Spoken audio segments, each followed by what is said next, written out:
Hello, my friends. Welcome to Marvel Mayhem, the series where I watch everything Marvel has created for television and the big screen, and I ask myself the simple question: is it worth watching? So stick around till the end of the video where I reveal if this movie that I'm reviewing today, is worth watching.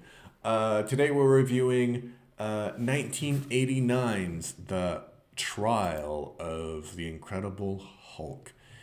And I have to tell you, right off the bat, that title is a bit of a clickbait title. I didn't come up with the title, but that's the title that they used for this movie.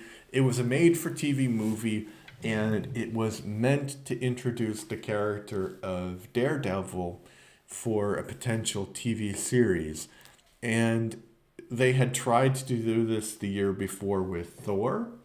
So there was a movie called Return of the Incredible Hulk, and that was supposed to launch a TV series with Thor, but that didn't work out. And obviously, the TV series with Daredevil also didn't work out. So why is it a clickbaity title? Because Bruce Banner, no, sorry, not Bruce. His name's not Bruce. His name's David.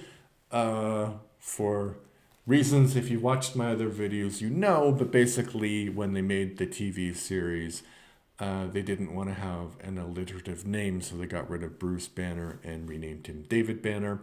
But anyway, David Banner is never on trial in this show. And David Banner is really, really nervous about going on trial because trials famously are not, oases of calm and tranquility. Trials are very aggressive, stressful, anger-inducing things, and he is a person who literally cannot get angry. So what happens in the movie is that he's been put in prison for plot related reasons, and Matthew Murdock is playing his defense lawyer. And so basically, he has a dream where he's on the stand, and it's not clear until afterwards that it's a dream, but he has a dream where he's on the stand and he's being cross examined by different by the prosecution, and the prosecution's just badgering him, and the judge is like, answer the question, and then he becomes the Incredible Hulk, and of course tears apart the the courtroom. But I think what really happened is that the dream caused so much stress that he becomes Incredible Hulk in real life and destroys the prison, and then he escapes. And then he goes back to the same place where he was staying, which seems like an odd choice to do. But anyway, yeah. Yeah, so a bit of a bait and switch there with that title. And people at the time were a bit upset by that. They were like, you promised us a trial and you didn't give us a trial. But anyway, let's talk about the rest of the movie. David Banner is held as a witness to a violent crime linked to the Kingpin. He's not a witness, he's actually a suspect. And the fugitives, helped by lawyer Matt Murdock, who was also the superhero Daredevil. So it stars Bill Bixby as David Banner, Lou Ferrigno as Hulk, and Rex Smith as Matt Murdock and Daredevil, and John Rhys Davies as Wilson Fisk. So a few of my thoughts about the movie. The movie came out 4 or 5 years after the series ended, and Bixby looks very old. And I know I keep mentioning that, but it just blows my mind that he was making this movie and in about 6 years he would be dead. Because he spent his life, hopefully, I hope, being a successful Hollywood actor.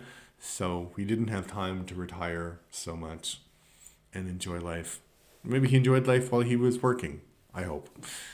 The movie is not bad, but it's not really good. Also, the introduction has very 1980s title. Kind of so I went to school in the 90s, so basically in my AV class, in my audiovisual class, those were the titles that we learned how to make in these kind of like really ancient kind of equipment. But now everybody can do all of that on a computer. Not to be nostalgic for that. Yeah, so it was filmed in Vancouver because Vancouver, I think, is the only city in North America that looks like that. Because maybe I'm wrong, but I don't think Seattle is right next to the mountains. And Vancouver is right next to the mountains and also right next to the ocean. So there are points where you can see both. So it's clearly Vancouver. And they don't mention the name of this city or whatever, but I think Daredevil is a famous New York superhero, much like Spider-Man. So I don't know how they would have handled that going forward if the series had been picked up. So John Rhys Davies does a great job as Kingpin. Like he's the best part about this movie. He's like so over the top, and I think the character is really well constructed as well. They never mention that he's Kingpin, but he's clearly Kingpin. He's got this obsession with videotaping people. Like he'll tape like every aspect of their lives, and he will like talk to people via videotape. It's really, really odd. He also has this super modern for 1989 office building, and it's kind of an interesting thing that when you make things too modern, they get aged very, very quickly. Because modern doesn't mean timeless, it just means trendy, right?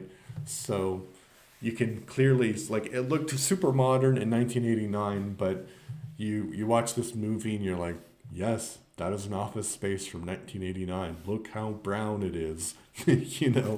Very, very odd.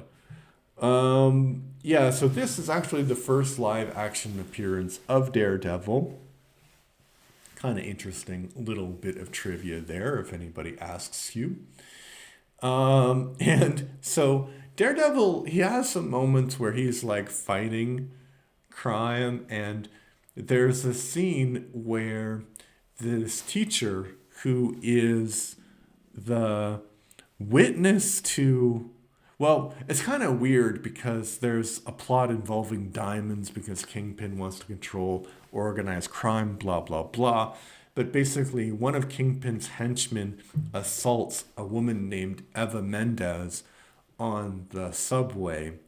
And, which is weird because I don't think Vancouver has a subway. Maybe they do. But anyway, so he assaults Eva Mendes on this on the subway car, and Banner is sitting in the same car, and he's trying to ignore everything because he doesn't want to become the Hulk. And then he eventually he's like, okay, this woman is going to be, something bad is going to happen to this woman if I don't do anything, so I'm going to do something, and damn the consequences, basically. So he goes up to them and he's like, guys, please stop, probably not going to like me when I'm angry. And they're like, we'll see. And they saw.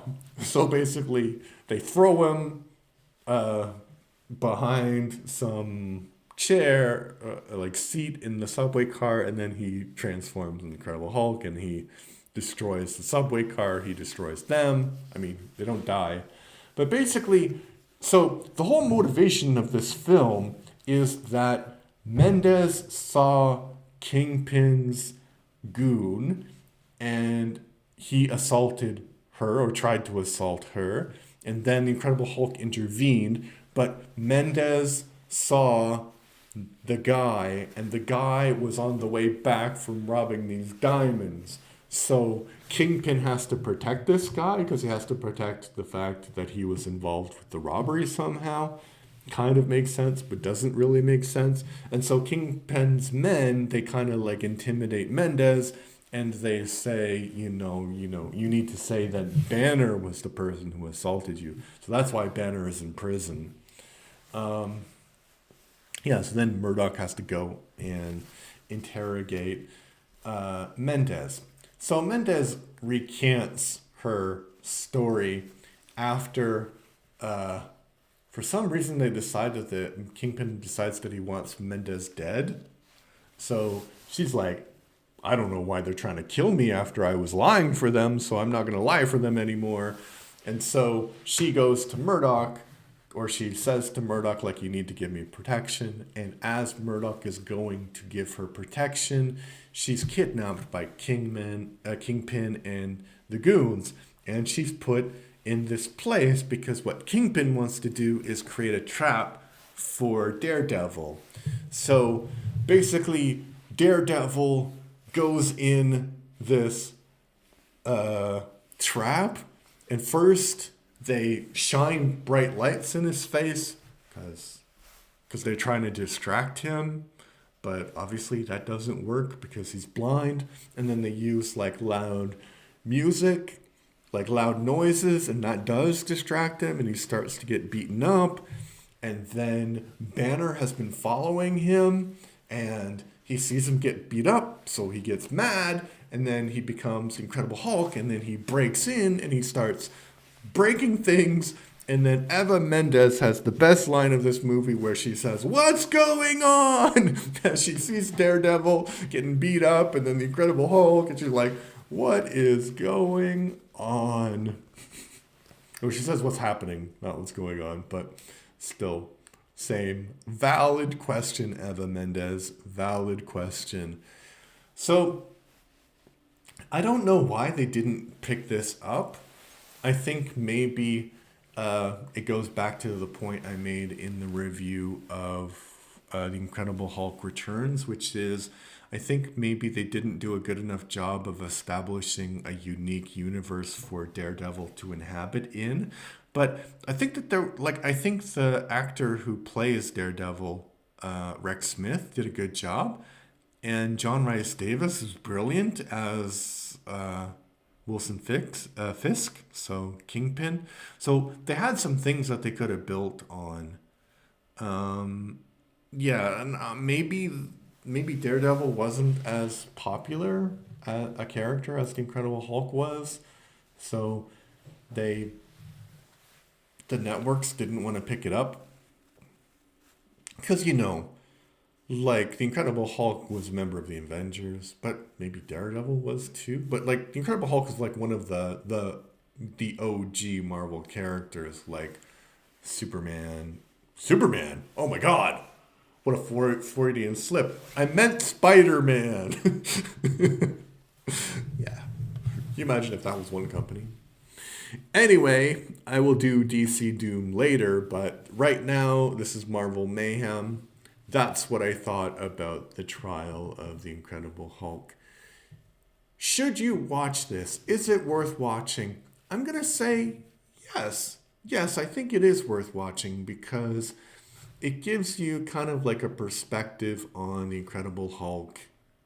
Maybe not the Incredible Hulk. It gives you like an interesting performance as Kingpin and the first live action version of Daredevil. And I don't think that there was another one until the Netflix series in the 2010s. So, yeah, you had to wait a long time if you were a Daredevil fan to see him in live action. So, yeah, I think it's worth watching.